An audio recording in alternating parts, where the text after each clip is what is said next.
Thank you, ladies and gentlemen, brothers and sisters. If I could say comrades and friends for coming. Thank you, ma'am, for that fantastically grudging and ungenerous and terse introduction.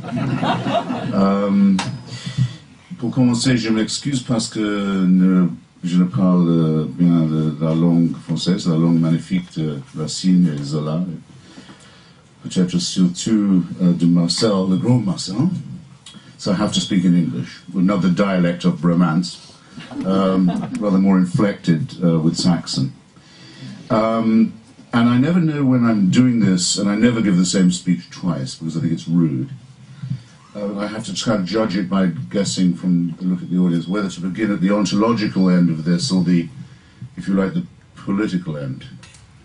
Off this Yes. thing here, this How's outlet that? here. Yes, okay. How much of a screech are you getting? Right. But I thought that because of recent developments, I would actually begin more at the political than the ontological end, though I'll get to the ontological point. Because we're met at a time when, if you just glance at the newspaper, what you're going to see? You're going to see today, this week, and you can, if you like, look at my little article in Newsweek, it's on the cover this week. His Holiness the Pope receiving back into the bosom of the Church a bunch of neo-fascist crackpots who believe that genocide did not occur in the 20th century, but that deicide did occur 200 years ago, and that in both cases the Jews are responsible for the misunderstanding.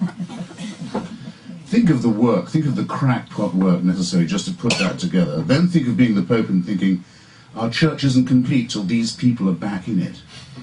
And not only do they deny genocide and affirm the mad theory of deicide, but they blame democracy and not theocracy for the great... I have a carrying voice. I don't need this fucking mic. No. Why don't I just shout? I'm used to that. Can you hear if I yell? It's better for people downstairs. It's good. Yeah. No. Okay. So what should we do? No, perfect. Shall I start again? No. I'm willing to do it. You have as your guest a practiced demagogue, I assure you. Very well. Yes, the democracy and not theocracy is responsible for the great assault on American civil society of September the 11th, 2001. So this is a very unpromising development in a church that claims to be the nurturing mother of European civilization. But if you look just a little further east to another schism that took place in the bosom of the same church, you will find that the other schismatic force, now known as Orthodoxy, instead of Catholicism, has just instated as its dictator, its spiritual and earthly representative, Vladimir Putin. The Russian Orthodox Church has now become the official church of the Putin organization.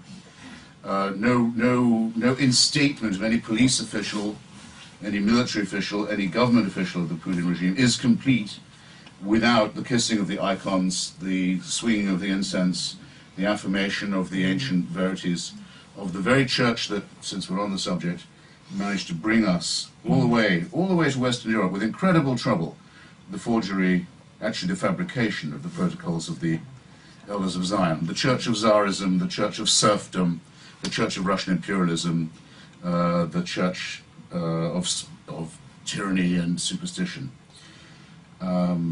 And now they're producing new icons, not content with the old ones that baptized and confirmed serfdom, Tsarism, anti-Semitism, and fascism. New icons, you can see them, they're easily found on the internet, which show in a prayerful attitude as the father of his people and as the holy protector of Holy Russia, Joseph Stalin, who, it's true, was a very leading member of a seminary in Georgia under the name Joseph Vissarionovich Dugashvili in his youth, and whose mother is supposed to have said to him when he became chairman of the Central Committee of the Presidium of the Communist Party of the Soviet Union, "You're a stupid boy. If you'd stayed in that seminary, you could have been a bishop by now." I believe the story anyway, even if what is said by the mothers of gods isn't always to be taken completely seriously. So that's a very bad development, and believe you me, we will all live to see and regret what we've allowed to happen unnoticed, the conversion of modern Russia into a heavily armed, aggressive, self-pitying, chauvinistic theocracy. Theocracy is not something that happens to people who live in benighted Bronze Age societies, far from us, like Afghanistan.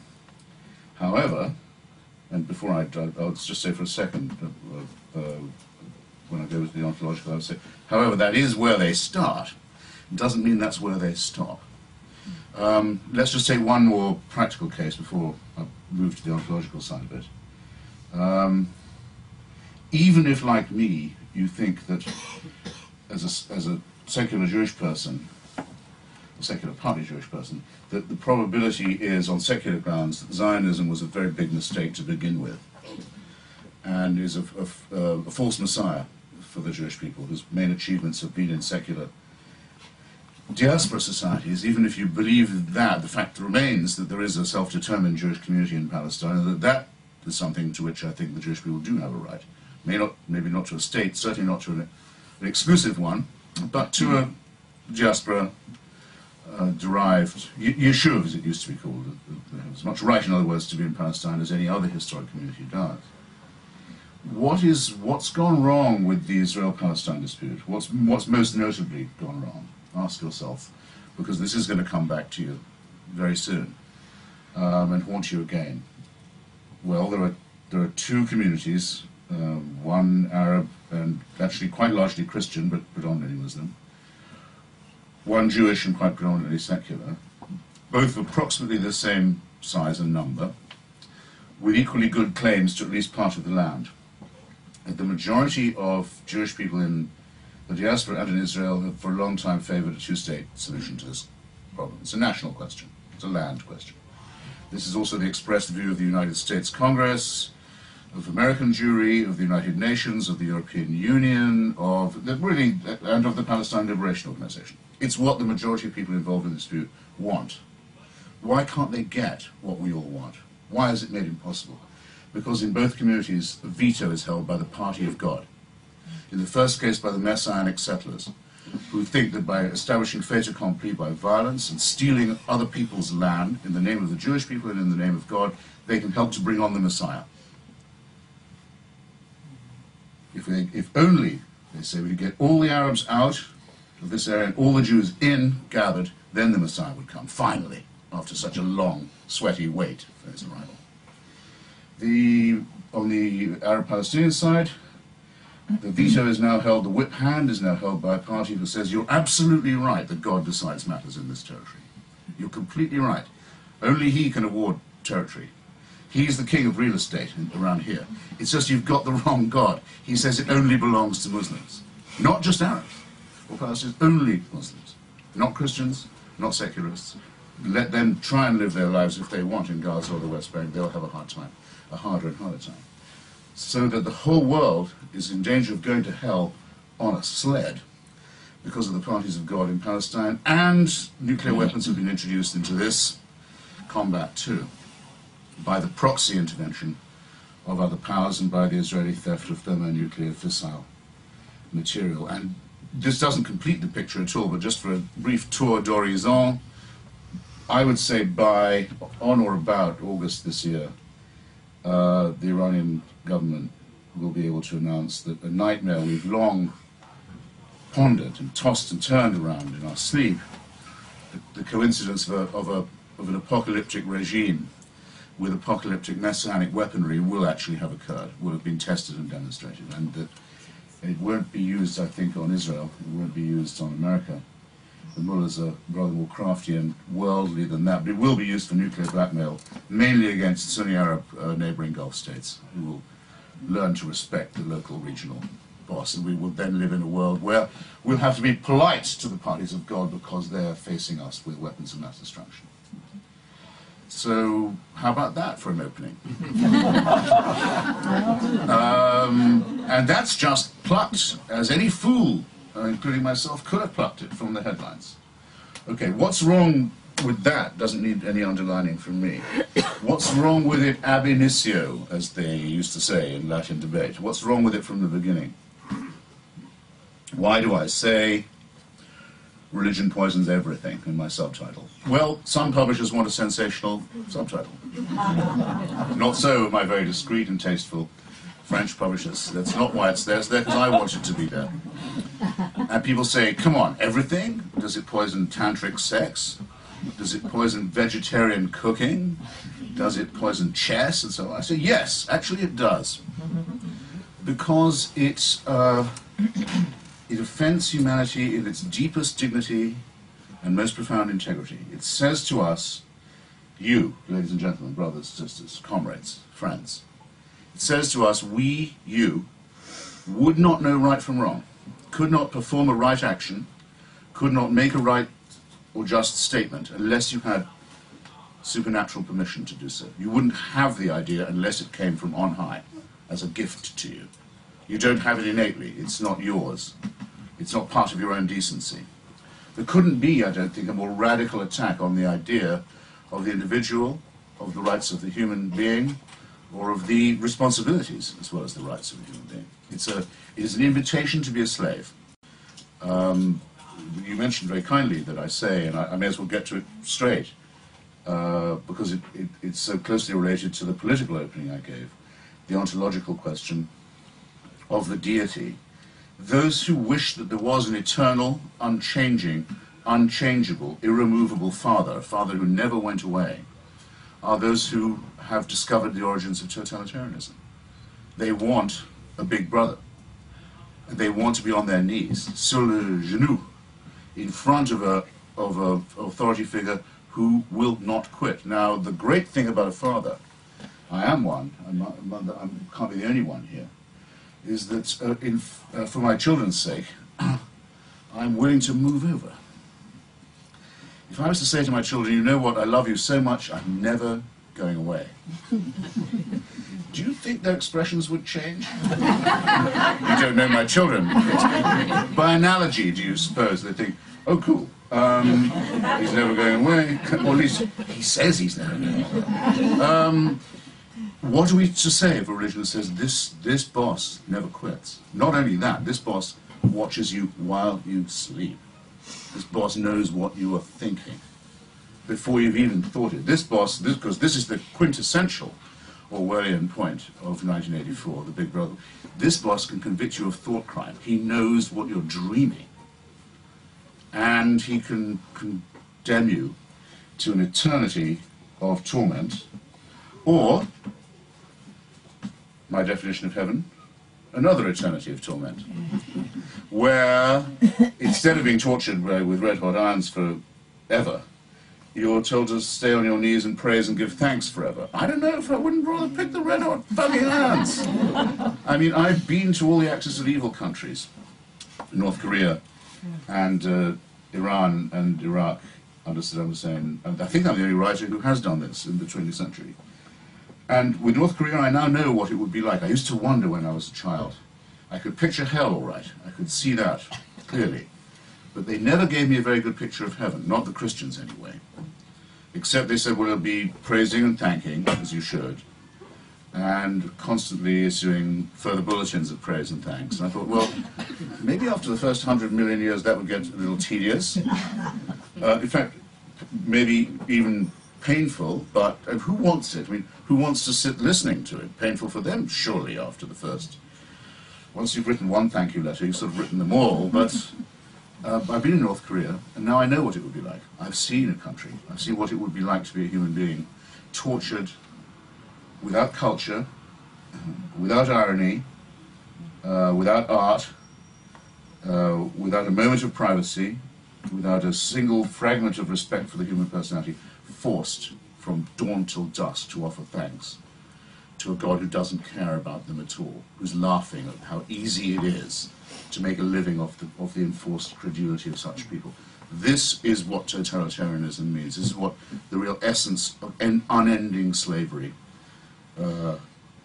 really consists of. So, I hope by looping around in that direction to have knitted together the ontological and the political the reasons why I thought it was very important at this time to begin some kind of pushing back to the theocrats and the bullies and louts who are helping them, whether it is the theft of land in Palestine, whether it is the construction out of a ruined society of nuclear weapons in Iran or North Korea, whether it is Putinism, whether it is the attempt to stultify American children by teaching them a pseudoscience in school with taxpayers' money.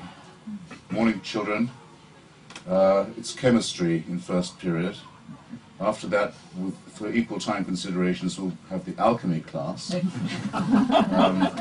Your astronomy teacher is well known to you, but today your astrology teacher will be taking over after the break. I mean, really, can you imagine this happening in the capital of the world's first democratic, secular republic? I say nothing against the proclamation of the French rights of man when I say this, because the separation bit didn't quite take. Well, if you haven't got my drift by now, I could talk for a lot longer and you still wouldn't get it. But I'm going to trust you. There's something about your honest faces that makes me do so, and I'll say that I'm not in a hurry at all.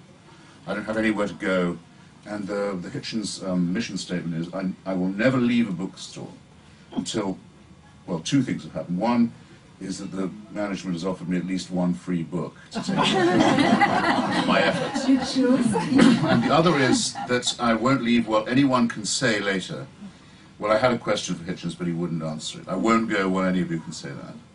So as long as you respect the cocktail and dinner hour, I will be true to this promise. And I'm fantastically grateful that you came and very flattered. And you having been my hostages, I look forward to being your prisoner. Thank you.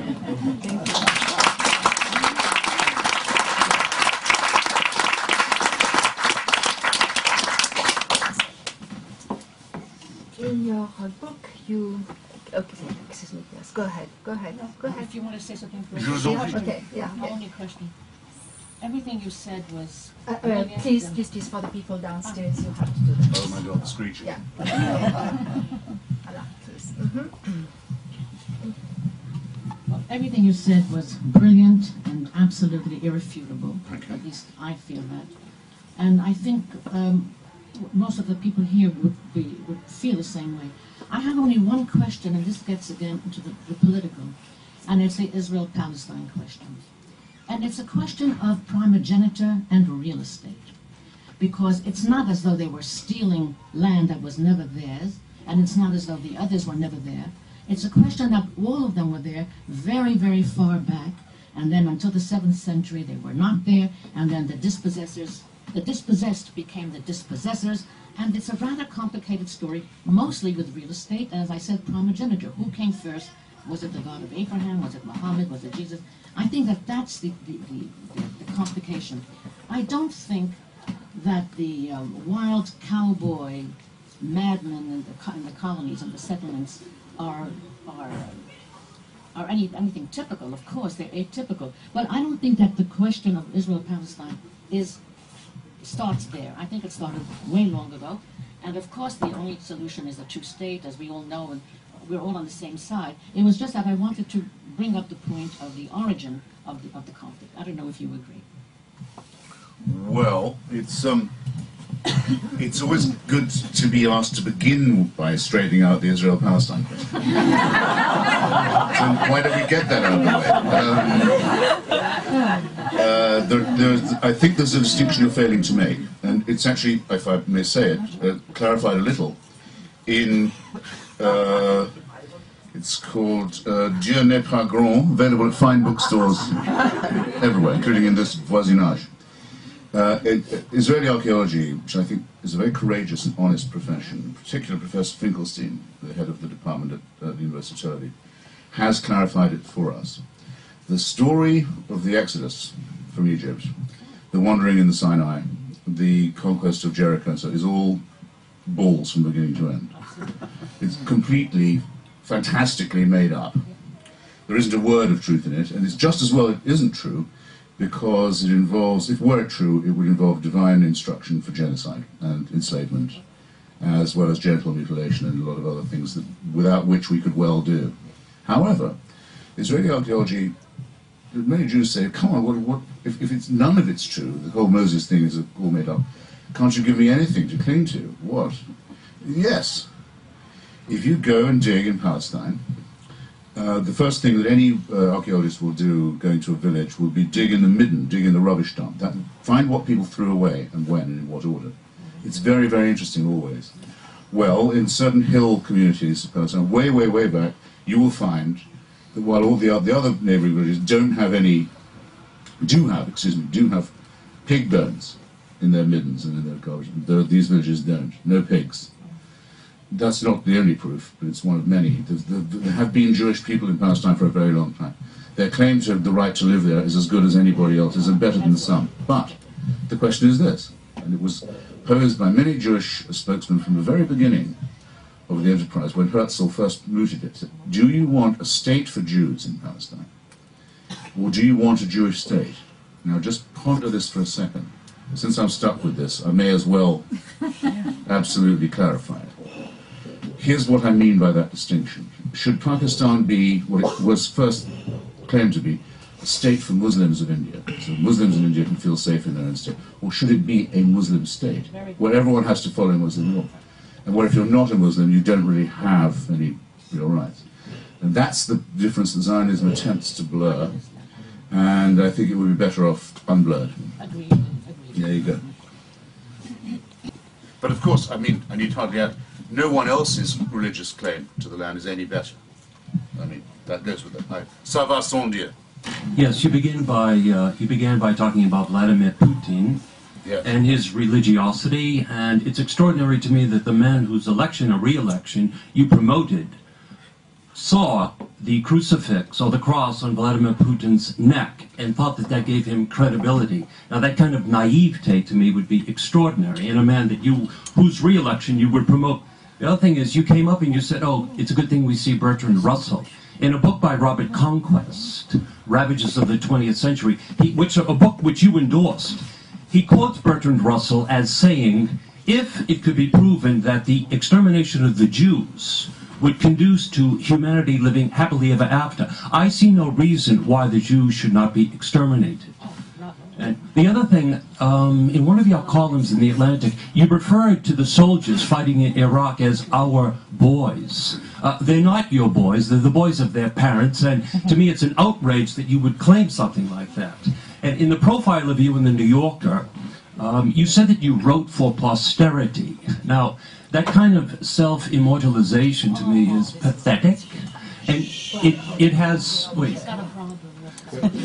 Apparently you have ingratiated yourself with Wolfowitz, and you said of this disgraced and discredited figure that he's a bleeding heart liberal, and that he actually stays up at night and cries and thinks about the plight of the Palestinians. Well, to paraphrase you on Kissinger, any man who can suck like that need never dine alone.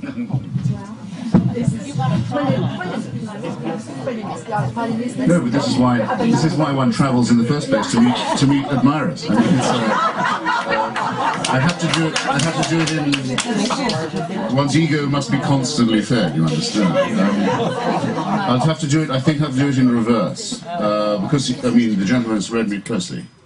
There's no question about that. Except that I never said Wolfowitz cried. I know it to be true. That he stays up at yes, if there's anyone in the American, if there was anyone in the Bush administration who sat up late at night with his Arab Muslim girlfriend, who's sponsored some of the most interesting meetings on Palestinian rights that I've ever been to in Washington, Shaha Ali Rizal, whose work on Gaza is, I think, second to none in anyone in Washington, who's been his long-time companion. I don't know anyone but she and Paul who do that to that extent, and I wouldn't have said such a thing without knowing what I was, well, hoping I knew what I was talking about. On the our boys question, I'm quite sure I can't have used the term our boys without irony, because it's an old trope, but as to whose boys they are, I don't think they belong to their parents, unless you want to infantilize young Americans. A young American who's old enough to join the army as a volunteer, because you can't be conscripted into the United States Armed Forces, is someone who's old enough to take his own decision. Therefore, the idea that Casey Sheehan is the property of his rather disordered mother, Cindy, seems to me an insult to him, who didn't ask for her permission to do this, to he who took the risk of volunteering and going to a very dangerous part of Iraq and losing his life. I think he did that on behalf of the United States of America, not on behalf of Mama, let alone Papa, who has also said that he doesn't like the way that the missus acts as if the son belongs to her. Let me see. There was another point. Bertrand Russell. Yes, Bertrand Russell was much more, on a bad day, could be much more shocking than that. He said that, that as far as he could see, there was absolutely nothing to regret at all in the destruction of the Native American civilizations of North America before the arrival of Europeans. That it was not, there was nothing to mourn there. The United States was quite clearly better off being run by, as it were, people who look like me than Mr. and Mrs. Iroquois or Cherokee. Though I think he has a point there. There was something very definitely very callous about the way he put it. And Russell could, on his bad days, be a sort of very extreme utilitarian. You have to remember with Russell, it's actually a marvellous thing, as well as a occasionally worrying one, that his godfather was John Stuart Mill. So if you'd shaken hands with Bertrand Russell, you'd be shaking hands with someone who's shaking hands with John Stuart Mill. Amazing. You're avoiding the point. Wait, was I not taking them in order? And now you'll prompt me to what the first one. Oh yes, the endorsement of George Bush. Yes, but you had a special objection to that. Putin's cross. Yes, in a strong field of stupid things said by George Bush, I have said repeatedly in print that I would still pick him saying that I looked into Putin's eyes and I looked at his crucifix and I knew that this was a guy I could trust. I mean, I still think that must be the most fatuous thing said by an American president in the 21st century. I mean, so why would you promote him? It's an extraordinary thing to have said. And I used to think that Putin had worn that crucifix just in order to impress George Bush and was pinching himself at how easily it had worked. But the situation turns out to be a lot worse than I thought. It turns out he's determined. His alliance with the Russian Orthodox Church is his power base. And there isn't anyone in the United States running on any ticket who's willing to criticize the evolution of Russia into a theocracy, particularly not in the preceding administration of Clinton-Gore, where Al Gore seemed to consider it his job to promote Vladimir Putin at all levels of American politics, business, and diplomacy. But no, I will have to concede to you that I've never felt for a minute sorry that Al Gore was not President of the United States of America. Or for a minute sorry that John Kerry wasn't either. There it is. I've tried. Why? I just have tried, but I'm not sorry. Sorry? Why aren't I sorry? Yeah. I wouldn't trust them as far as I could kick them. But you would trust Bush. Yes. Better. More so. Yeah, I would. You just wrote about And though Clinton and Gore both promised that they would remove Saddam Hussein from power, they never did. And though they now say that they too would have fought bravely and hard in Afghanistan, I'm not absolutely sure that they would have done. Whereas President Bush managed to remove the Taliban, remove the Ba'ath Party, accept the capitulation, subsequent capitulation of Muammar al-Gaddafi of Libya, who handed over his entire nuclear stock to the United States and to Britain. By the way, he didn't go to Gerhard Schroeder, he didn't go to Kofi Annan, he didn't go to Jacques Chirac when he wanted to cave in. He went straight to Bush and said, "You have it all." And from analysing this stuff in Oak Ridge, Tennessee, we walked back the cat, as they say in my hometown of Washington, and discovered the AQ Khan network in Pakistan and its tentacles extending all the way from North Korea through Iraq into Libya, and shut that down to at least a lot of it. AQ Khan is where at least he should begin to be, which is under house arrest. So as a non-proliferation regime, I think the Bush administration deserves a huge amount of credit, as it does, of course, for making, as we've just seen this week, Iraq into a country where elections are now normal, and where the police are looking for psychopaths rather than hiring them, which is one of my distinctions about civilization. Believe me, I'm willing to go on about this if you want if you think I haven't answered the gentleman's question. Yeah, another question over there. So- Please, but again, Yeah. with mic. Yeah, the mic because of people downstairs. Of course. Thank you. Yes.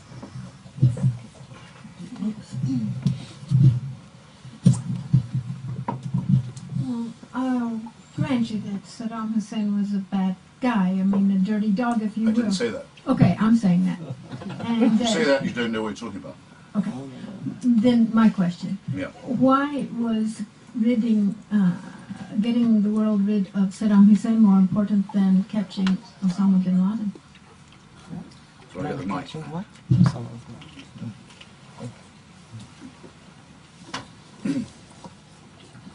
I'm awfully sorry to be blunt and also inaudible. Repeat the question Yeah. for downstairs. Yes, I was asked on condition that I agreed, which I don't, that Saddam Hussein was a bad guy. Why it was more important to remove him than to catch Osama bin Laden. I apologise for being blunt, but that's what they pay me for. Anyone who says, okay, Saddam Hussein was a bad guy, has just proved they don't know what they're talking about. Bad guy does not cover it.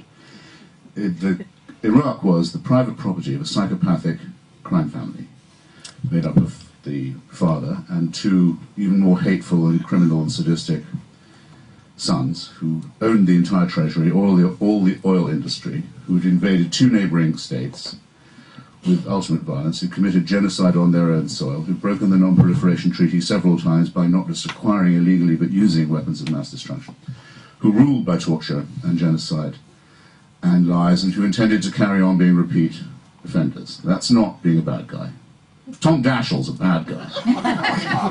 And it was high time that this appalling situation was brought to a close, and I'll tell you why it matters more to me than the existence of some Yemeni gangster in the mountains of Afghanistan. The Saddam Hussein crime family controlled a choke point of the world economy known as the Gulf. You've heard of it. When they were pushed out of Kuwait, they set fire to the oil fields rather than abandon them. Okay? They blotted out the sun. It was thought by the UN environmental organization that it would take maybe 10 years to put out those fires. They flooded the Gulf also with untreated oil, destroying all the wildlife and marine life in the area, just to show that they couldn't be pushed out, or if they were going, they would at least vandalize the area. They had us hostage like that for many, many years, and many American and other administrations behaved to them with kowtowing and respect in a way that made me vomit to watch. That's all over now. It's very important. Iraq is also worth fighting for. Shall I tell you why it's worth fighting for? It has more oil than Iran, and maybe more oil than Saudi Arabia, and it's nicer oil and easier to get at and near the surface. Unless you want to do without oil, you should care too who's the government of Iraq, and it would be nice if it was a multi-ethnic, multi-party democracy, which it now is, instead of a mobocracy that's willing to set fire to the natural resources of the globe, as well as give succor and shelter to Al-Qaeda, to Abu Nidal, the man who rolled, and to Abu Abbas, the man who rolled Leon Klinghoffer off the deck of the Kirelaro, all of whom were welcome guests in Baghdad. I remember I wanted to meet Abu Nidal once after he'd blown up Rome Airport, which is one of his recreations, and I went to Baghdad, and it wasn't, I thought, maybe I'll write the story about how I slipped down the alleyways to find the master terrorist, and so no, he was in the phone book. He had a government-issued car. He had a state apartment. When they arrested Abu Abbas after he'd rolled Leon Klinghoffer off the deck, well, you remember the Italian police got him. The Italian Air Force forced down his plane. The Italian police had him. We've got him. We finally got one of these bastards. Next day he's released. How can that be? Why is he released? Because he's travelling on a diplomatic passport. His diplomatic immunity. Oh, really? What diplomatic? Iraqi diplomatic passport. How much of this are you willing to put up with? Osama bin Laden can't hurt you like that. We'll get to him too, and we did remove his host government, and we did crush the Taliban, and we have massacred the Al-Qaeda forces and given them a really bloody nose. But the critical, the keystone state in this was and remains Iraq, and the fact that we watched an election this weekend in Iraq, and it hardly made the news. It's considered normal for Iraqis to vote now. It's something that makes me unbelievably proud. That's why I wear this flag in my lapel. I'm extremely proud to have been a part of urging that to happen and supporting those who brought it about. in case you wondered. To come back to The book. Yes, You mentioned Freud in your book as saying that unless people are not afraid of death, religion or the religious impulse will not disappear. Since religion is everywhere and is coming back, how do you square the circle? Well, there are things that Freud didn't dream of course, which is many religious people don't fear death, or say they don't. They love it. They say, they make a cult of it. In particular, the Islamist suicide murderers, they say the reason they think they'll win is that they love death more than we love life. It's a big challenge. I think everyone should think to themselves, culturally and intellectually, how am I going to prove them wrong on this point? A lot of effort should go in to thinking that way. There's another objection to Freud and his concept of religion as wishful thinking as well. If we only thought wishfully or hedonistically, we might not have come up with the idea of hell. After all, it's not what people would wish for. But it could be what they wish for other people, for example, or that they like to brood about. So it's not a completely one-gear, straight-line concept. However, there's no question that Freud is right on the main question, I think, in his brilliant essay, The Future of an Illusion, and it is that people are not, even if they hysterically affirm that they're in love with death, that may betray an unease about the subject, in that, after all, those who say they love death, present, also believe that it's the gateway to another life, where there'll be somewhat more sex than there currently is in the mountains of Afghanistan. Yes, so that they give away their hidden motive there as well. The fear of death will not leave us. I mean, nobody doesn't have it sometimes. I'm not particularly afraid of it because I'm not going to know I'm dead, so there will be nothing to be afraid of in that way. But the thought of not being here while you are pisses me off a bit. A party going on without me, no. However, I can think of a more repulsive thought, which is the one that I just gave to my children. What if you're told you've got to go on with this indefinitely? And then you feel there's a really obscene, really disgusting idea. Oh, by the way, what happens to Muhammad Atta when he gets to the gates of paradise? Do you know? Since this is an Anglo-American audience, he's ushered in. Said, "Well, welcome. Now let me see. Who don't you know? Here's Mr. Thomas Jefferson." Gravely shakes hand. Here's Mr. James Madison. Gravely shakes hand. Here's Mr. George Mason. Shakes hands. At this point, says, "Yeah, okay, fine. But what is all this? Is it, you wanted 72 Virginians?" Madam? Yes, okay. We'll start with this lady. 2, 3. Okay, yes. Have you seen the Bill Maher movie? No. I think you'll like it. Sure. But he does make the point there that he thinks Christian fundamentalists, especially in the United States, are more dangerous than any other fundamental. Well, that's why I'm not going. Oh, really? That's interesting. That's Yeah. exactly. I've been on the show Yes, enough yeah. to. I've heard all that stuff. Oh, Yeah, okay. Frivolous to say. Are you optimistic concerning the success of your anti-theocratic mission, and whether or not you're optimistic on the whole, can you point to any bases for optimism? And if not, why do you persevere? Wow, yes. Oh. Well, again, to address your question in reverse, I persevere because I like doing this, and I like inflicting pain on the believers, and it's amazing how thin-skinned that they are. And I also like debating with them, and I must say for the United States, I have a totally opposite view to that of Bill Maher.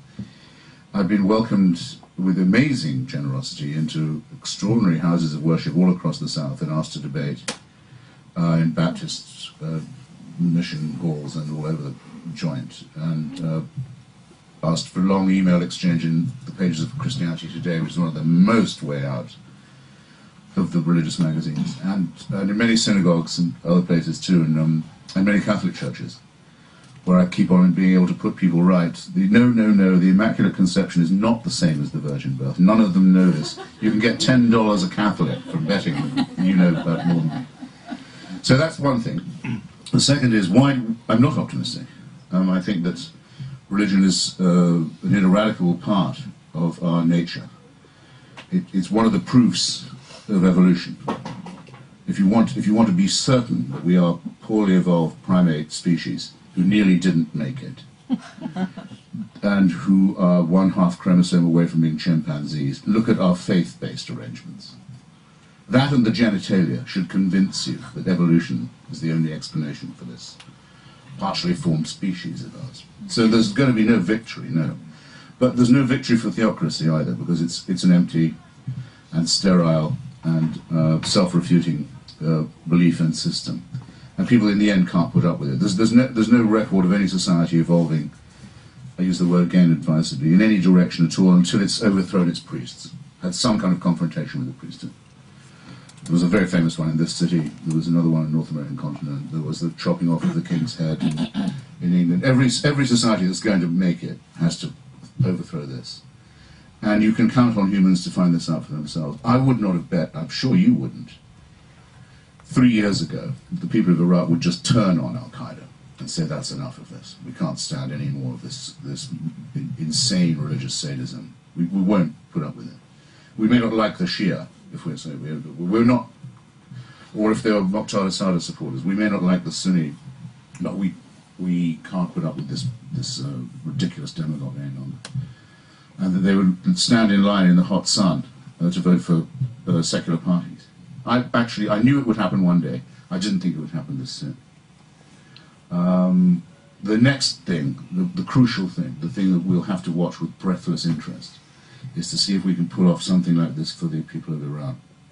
Not just for their sake, but for ours. And that's going to be the big confrontation of the next few years. Or in Israel, if they can pull off turning on the Zionists and get rid of their fundamentalist problem. It would be nice if there was an Israeli coalition that didn't depend on the religious parties, but I think even if the religious parties could be kept out of the coalition building, the settler constituency that's established itself is powerful without having to vote. It's 750,000 armed property holders squatting on other people's land and willing to fight the Israeli army. This is why I say the parties of God have a veto. The parties of God have a veto on what the civilized world and civilized humanity wants. The parties of God are our main enemy. We should be demanding that the Israeli army picks a military confrontation with these settlers. They will, but it's a civil war. They know. Yes, well, that's the best kind of war, the most clarifying kind. Is there, excuse me, yeah, I'm sorry. Share that much. Is there any government in the world, I mean in our history, a government that was not contaminated by religion? I mean, not just for a few years, like it was during the French Revolution, but for a long time. Is there any example? Well, I think the longest example of a constitutional government with a regular transition of power and a legally reviewed Congress is that of the United States of America. I wrote a letter of complaint to the children's page of the Washington Post the other day, which I monitor closely because my children might be reading it, which said, all the good news about the inauguration and chatty stuff about previous inaugurals and so forth and so on. And it said of all the previous presidents, ethnicity, all but one English, which is true. I think Martin Van Buren was the only one till Mr. Obama threw that, or Irish. And religion, it said all Christian. Not so. Definitely not true of Mr. Jefferson. Certainly not true of Mr. Lincoln. I happen to think, by the way, not true of President Obama, but I can't be certain of this. Shall I tell you a story? Or shall I point something out to you, rather? You all saw the inaugural. It was pretty good, I thought, and the speech. It was actually a fantastic day to be in Washington, I will tell you. Was anyone here? There? Oh, good. Well, did you think the Metro could have managed that? With no one even throwing a punch? No, not one punch thrown, not one purse snatched, not one mean look. No one was arrested the whole day. It's wonderful in other ways too. But towards the end of his speech, the president said, here's what George Washington ordered to be read to the people in the deep winter of Valley Forge, when it looked as if it was not going to work. And he then quotes these brave statements from of how the city and the people came out to meet the danger in the darkest and most frigid moment of them. And I felt like a fool later, because I was actually able to watch it from the top of the Canadian Embassy at a wonderful vantage point, because I was doing some BBC work. And I was so sort of excited, I didn't think, why is he saying Washington had this read out to the people? Because if I'd asked myself, I would have known. There was only one time Washington ever had anything read to the people. Do you know what it was? Yes, you do. Actually, it's in my strangely neglected little book on Thomas Paine. The crisis was read aloud to the troops, not the people, but to the troops at Valley Forge. And that's what the words that the president closes by saying are from. So he ends by quoting Thomas Paine. Question: why does he claim to end by quoting George Washington? Interesting, huh? Because no one is more hated by the Christian right in the United States than Thomas Paine, because of his contempt for the Bible and his rubbishing, which was written by the Age of Reason was written just down the road from here in the Luxembourg prison. Now, it's fascinating to me. The president takes the risk of quoting Paine as his peroration. He says, all he says is George Washington ordered these words read aloud. I think it could be an interesting presidency. Good to have this information. I mean, I'm supposed to be a literary critic, and it took me 2 days before I was it. Well, thank you for sharing it with us. No, go into it. Yes. Read it again. I want to go back to the book for a minute. I read it, I liked it a lot, and what I gained from it was I had never realized the problems that religion has caused in the world. I think because that's something that's not usually talked about. But the one thing I came away with appreciating the fact that I learned that, but I didn't come away, and I don't know if it was your intent or not, with conviction that there was no God. What I do believe is that the gods that were described in all religions are man-made, which I think you made that argument quite well. But I didn't come away with the thought that possibly there wasn't a God that man has yet to understand, and who perhaps remains completely apart from the world, and we just don't understand. Maybe because that's his intention. So I'd like your comment on that. Thank you. I thought you'd never ask.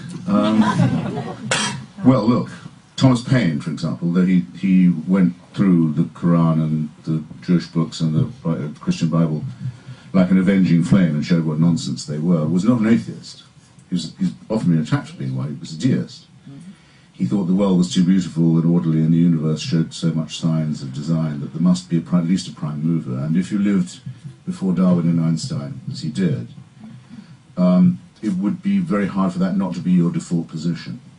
And the atheist view is that there is no evidence for the existence of a God of any kind. But that doesn't mean that you've shown that there can't be one. I mean, I know some scientists, Victor Stenger has written a very interesting book called God, the Failed Hypothesis, who would now go as far as to say that physics can show there's no such entity, can't be one. That's not been the atheist view up until now. But remember that to be a deist and a theist are incredibly different things. I mean, to say that there's a God who may have set things in motion is to have all your work in front of you if you want to be an advocate of religion. Because to advocate religion, you have to have a God who not just puts things in motion celestially, but who answers prayers, reads your thoughts, thanks a lot, cares who you sleep with, cares how you sleep with them, cares what you eat, what days of observance you do and do not. That could be true, there could be such a God, but no human could know that it was so. So a human who says, I don't just know there's a God, but I know what God wants of you, is an imposter.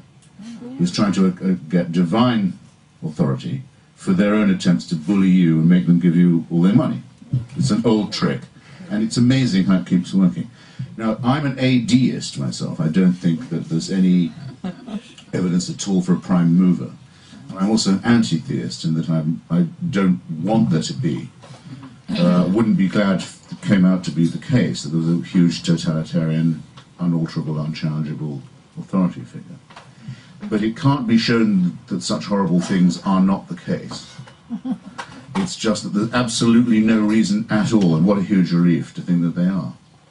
Leading scientists today, especially people who are dealing with the cosmos and the pluri-universes, I suppose you say, I don't know, they say that there is a mystery, and that the further they go, the further, those universes are expanding without any ending. They say that we will never explain anything, and that there is a mystery. So could it be that God is the mystery? Well, of course it could be. You could call him anything you liked, but there's, as Monsieur Laplace, the great scientist, said to Napoleon, again in this city, when he was, he showed the emperor, as he then was, a working model of the solar system, seen from the outside, an orrery as it was called, and the emperor said, well, that's very fascinating, if that's how it works, but there doesn't seem to be a God in this machine, and Laplace said, well, it works without that assumption. You could make the same point of William of Ockham's famous razor in the Proceedings of Logic. If you find there are mysteries about the black holes, for example, or white dwarfs or red dwarfs or any of the other things found by the Hubble telescope, you don't clarify them by saying, well, this must have evolved as a result of a supernatural intervention. It gets you exactly nowhere to say that. Just like now we've shown DNA, and we've sequenced it so that now the next time there's a flu virus, we'll know exactly how. We know for a sure thing that evolution works and is correct, and how. So people now collapse their opposition. They say, well, okay, maybe it is all true. Just shows how ingenious God was after all. Well, why not? Tack it on, if you like. I'm from Portsmouth. Why am I telling you this? It's a small town, but a very important town on the south coast. It's the last place Admiral Nelson set foot on land, for anyone here who's French. And it's the home port of the Royal Navy, and people get examined there for their naval officer qualifications. They ask very tough questions. What would you do in this case? And a young cadet who wants to be a captain is asked, your ship is dismasted and it's on a starboard tack, and a wind is driving it onto the rocks on a leeward tack, and what are you going to do? And he says, I'll cram on all the sail I can on the remaining masts and steer hard for starboard. Okay, because good, actually not a bad answer. Well, but the wind is still driving you onto the rocks, what are you going to do now? He said, well, I'll cram on some more sail onto the just really pull down the wheel for starboard. So, but you're still heading for those rocks. What are you going to do next? And unprompted, he says, well, I'll get all the extra sail I can and pull hard for starboard. So, may I just ask you, sir, where are you getting all this extra sail from? And he said, well, sir, the same place you're getting all that extra wind from. So if you say, now I understand the Hubble telescope, it shows God is even more majestic than I thought, you absolutely added nothing to the conversation whatever. Whereas the study of DNA and of the Hubble telescope and of evolution does have explanatory power, and things we didn't used to know about. We do, and two crucial points that make it different. They can say, as Einstein did, if my theory is true, then you will see this eclipse at that time, at that part of West Africa. And I'll stand or fall by whether I'm right. And he was right.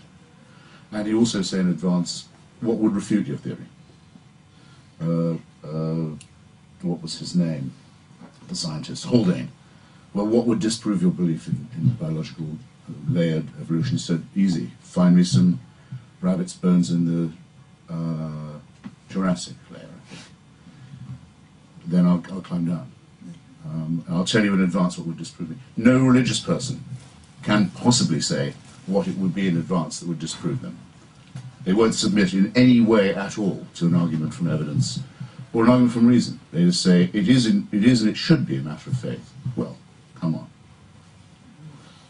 Josephine. Yes, a very short one. Yes, and then I'm a French citizen, Corsican and French, so definitely not American.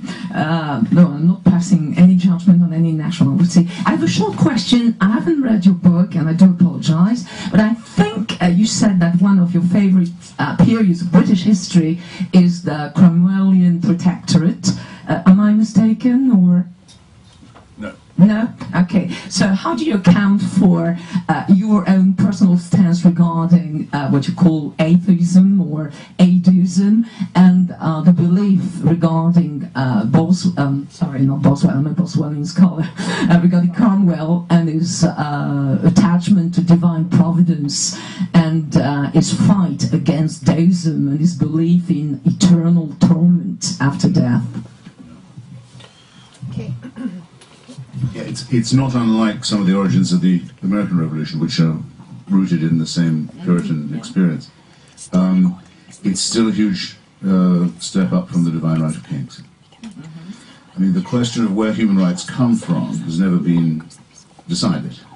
The American Declaration says they come from the Creator. Unsatisfactory. And that they're inalienable, or unalienable, as George Bush once put it. I actually think it's not the case. I think it comes from negation. I'm a dialectician. I'm a Marxist, really. I mean, once it was said that God had given kings rights, some clever peasant was going to say, well, if he's giving out rights, why don't I have them too? And once that question's been asked the first time, you can't stop it. And because there was only one book that everyone had read, or at least not read, but could understand or knew, but very few of them could read it, but they knew it.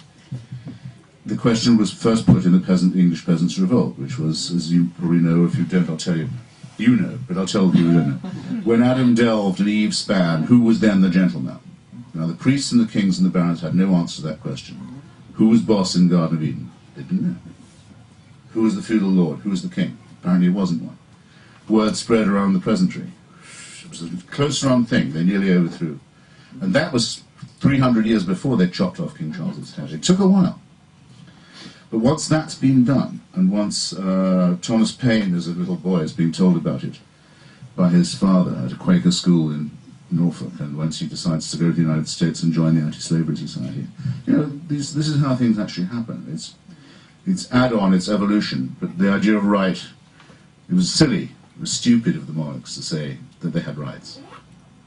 It was really stupid for them to mention the word. And so the Puritan Revolution, I think, is a general plus for suffering humanity. Oh, and the other thing I like about it is that they banned Christmas. Yeah, true. And I think in Massachusetts, too, everywhere they could, they said this is a profane and disgusting pagan celebration, and they were dead right. Yeah, and I think Cromwell initiated the so-called civil marriage. Yes, yes. I think it did.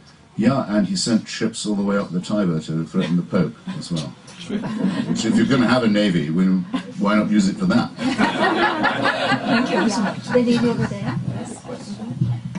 I'm not sure whether these are really questions or just things I'd appreciate if you could comment upon. One is why religion should be worse than other ideologies. For instance, you mentioned Stalin. Aren't people in power always going to find some ideology of some sort to use in order to justify their exploitation of others? And then the second part is the consolation of religion. You talked about it being an illusion and so forth, but the friends that I have who are believers, and this is something that's always amazed me, do seem to find true consolation in religion, and I see them experience life events, terrible deaths, accidents, horrific things, and manage to survive them with a huge amount of fortitude and energy, where a lot of other people fall apart. And what are you going to replace that kind of belief with to help people? Well, to answer your question in reverse again, it's just the way my mind works. William James says in The Varieties of Religious Experience that these things are true to the people who believe them, but they are subjective. They can't make it true for you. So if I was to lose a child and someone was to come up to me and say, well, she's in a better place now, you know what? It wouldn't cheer me up. You would make me very sick and very angry if anyone tried that on me. But if they want to try it on themselves, that's absolutely fine. But don't let them have it taught in any school by public money. Don't let them have it taught to my children. Don't let them have it read out at the opening of Congress. Nothing like that. If it works for you, fine. But I don't want to hear about it. Keep it private. And by the way, my experience has been somewhat different from yours. I have found that it's precisely at moments of bereavement and disaster and so on that many people find out how utterly hollow and banal and disappointing and second-rate and man-made religious services really are. But that's a subjective impression too, so I can't claim any authority for it. As to the difference between secular and theocratic dictatorships, I don't think there is one. I think all serious totalitarian dictatorships are theocratic. And George Orwell was right in pointing that out. It is not the case that fascism and Nazism were secular by any means. Just to start with that, I mean, if you take the history of the 1920s and 30s, any decent modern history of that period, and you cut out the word fascism or fascist, and you insert the word Catholic right-wing, you don't have to change a thing. Whether it's Portugal or Spain or Croatia or Poland or Hungary, these are right-wing extremist parties in political alliance with the Vatican. In some cases, like Slovakia, the actual leader, the head of the state, Father Tiso, is an ordained minister. In all cases, the cement of the regime is the Catholic Church. That's what fascism is. It's just been reconfirmed by this moon-faced Bavarian peasant Ratzinger, who can't wait to get these people back in the show. And it was confirmed after the war in South America, when every single fascist regime, after fascism had been defeated in Europe, was endorsed by the Vatican, and every wanted Nazi in Europe was found under Vatican protection in Argentina and Bolivia. It's a story anyone can read. This is not secularism. National Socialism in Germany, I shouldn't go on about this too much, but it is a very crucial question, is slightly different. Like Mussolini, Hitler's first treaty is with the Vatican. It's the very first treaty he makes and sticks to. In exchange for the Catholic Centre Party being dissolved, he gives the German Church, Catholic Church, complete control over education. That's what they wanted, that's what they got. Not a bad bargain. They have in common, of course, anti-communism and anti-Semitism already. By an order of the Vatican, Hitler's birthday is celebrated from the pulpit of every church every year till 1945. This is not my image of a secular political system. And they, by the way, they've never denied this, but they've never exactly apologized for it either. Nazism does contain some pagan elements, some Nordic, cultic, Valkyrie worshipping, Odin fancying, garbage of that sort too. But that's not secularism either. So, I mean, I just resent and reject the entire idea that this is the case. Now, with communism, can I take a minute? Because I know this question's got to come up. And I do have it in my book, available at fine bookstores everywhere, at a very reasonable price. And I'll sign anyone who'll give me a receipt for it. Which could a fairer offer be made, I ask you, ladies and gentlemen, brothers and sisters. In Russia, until 1917, for several hundred years, several hundreds of years, the peasantry has been taught that the Tsar is a person slightly higher than a human and slightly less than a god. He's the head of the church as well as the head of the state. He's called the Little Father, the Holy Father, so forth. Serfdom is all based on this idea of there being a supervising, semi-divine authority. If you are Joseph Stalin, and you've already been in a seminary, and you're not smart enough to take advantage of this huge reservoir of servility and credulity, then you shouldn't be in the dictatorship business to begin with. It's there waiting for you. People are already trained. They've been lashed and chained into this kind of obedience. They're already wondering who's going to be the new Tsar. Well, what happens? There's an inquisition, for one thing, the show trials. There's miraculous harvests. 3 harvests a year with new grains that have never been seen before, so everyone will eat as they've never had. Miracles are proclaimed. It is said that everything comes from the Divine One, from the head, from the one who must be worshipped and thanked at all times. All blessings proceed from him, as do all punishments, in case any heresies should be found out, which they regularly are. What is this? Is this a secular society? In no way is it a secular society. Does the Russian Orthodox Church desert? It does not. Russian Orthodox Church then, as now, counted Stalin as one of its saints. Now it's even more flagrant. They're printing these icons of him. But then they carried on side the entire time. He was very careful to always maintain a state church, and because it always had been a state church, a state patriot church, the same applies. So I rest my case. The original form of totalitarianism is theocracy. You will never find a really totalitarian system that isn't religious. Okay, do I really mean that? Yes. Apartheid. Apartheid is the doctrine of the Dutch Reformed Church of South Africa, that black and white people are different species. That's the definition of apartheid. It's not racism. It's not a civil rights question. It's a theocratic decision. We have the right to rule. It was given to us in the Bible. The others are the sons of Ham. They toil. They do the hewing of wood and the drawing of water. That's apartheid. It's a completely religious thing. The theocracy in Iran is based entirely, well, you know, it's on the Velayat du Fakir, a very violent reading of the Shia Gospels, and so on and so forth. It's not for those of us who defend the... Have I run out this? I knew this would happen. In order, in other words, for the critique, it's not really a critique, for the cheap objection, like I get everywhere I go, well, what about secular? I don't mean that your question was cheap. I mean, it's sometimes asked in a cheap way, an opportunist way. In order for there to be a fair test on a level playing field, you'd have to say, right, once there was a society that stopped paying taxes to any churches, that stopped opening its parliamentary meetings with prayers, that wouldn't let God be taught to children in the schools, that taught people instead the work of Lucretius about the origin of the natural order, and Galileo, and Spinoza, and Darwin, and Jefferson, and Paine, and Voltaire. Once there was a country that tried all this, and then it fell into slavery, famine, show trials, and I don't think that will be found to have occurred. I don't think it would occur if that's what we all did. That's what it would take to make a fair comparison.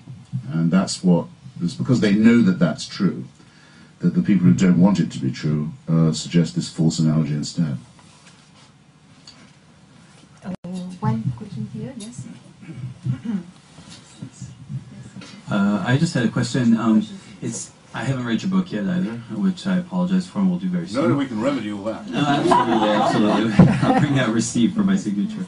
But I just wanted to know, I think it was Eric Fromm that put up the theory in a really small book I read years ago about how any advanced civilization or advanced culture goes through different phases of religious theory in order to have a certain order, and that the ultimate order that we would find in society is beyond God. Like he kind of compares social development to psychological development, because there's psychologists that we had a pagan, and then that was then kind of a motherly God, and then a fatherly God, which is the phase we're coming out of now.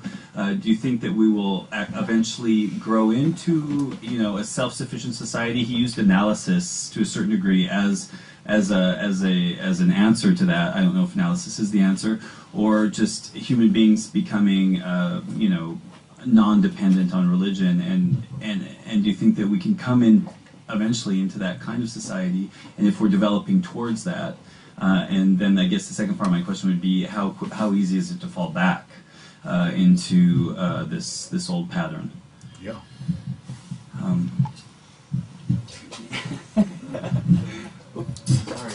Well, the falling back, I think I've already, I'm not sure when you came in, but I said I don't think there's ever a final victory over superstition, because as long as the fear of death and disaster persists, and as long as we are poorly evolved primates whose prefrontal lobes are too small and adrenaline glands are too big, and whose genitals were designed by a committee, there will be superstition, trust me. But it can be held at bay, at least. I would rather say, I think, that the victory would be one person at a time rather than one society at a time, because there's something that makes me uneasy about trying to mandate secularism or atheism for a country. You can separate the church and the state, but that's probably the best you can do. Individuals can and do realize By the way, was the Fromm book called Ye Shall Be As Gods that you read? It was, that's his best book. The Art of Loving. I think it was, okay. But he's very well worth reading. And it's true, of course, that people make different gods for themselves, and all it shows is that, and they evolve them, and all that shows is, well, the opening verse of St. John and so on is not true. It's, in the beginning was the deed, not the word, and God did not make man in his own image, man made God in his own image, or his and her own image. That's the only way you could explain how many gods there are, and how incompatible they are, and how eccentric. Well, it's pretty easy. I mean, either they're all true, or none of them are, or only one of them is. And the last conclusion would be an intensely narcissistic one for the one who held it, because it would be their own creation they were worshipping, in part their own essence. So I've always regarded that as sort of the easiest way of demolishing the thing. And as I may have said earlier, there's no religious person you know who isn't an atheist in respect of someone else's religion. Ask the next Catholic friend you meet if he believes in Shiva. Of course not. Well, you know, indeed, the word atheist. The word atheist, I believe I'm right about this. Anthony Gottlieb's book seems to suggest it. Is originally a Greek word to denounce Christianity. Here come this sect who don't believe in the gods. They've broken down the temples. They've dispersed the pantheon. They're atheists. They're godless. They don't believe in the gods. They're atheists. So everyone is an atheist in respect of other people's religions, and adeists like me is an atheist full out. I don't believe in any of them at all. Seems a lot easier and sort of in some ways more logical and less selfish. And less solipsistic, and less inclined to think that one's own position has divine support. So, Peter de Vries does the reverse evolution of Erich Fromm and says, people used to be polytheists and believe in many, many, many gods. And then as time went by, they started to become monotheists and believe in only one. And they're getting nearer to the true figure all the time.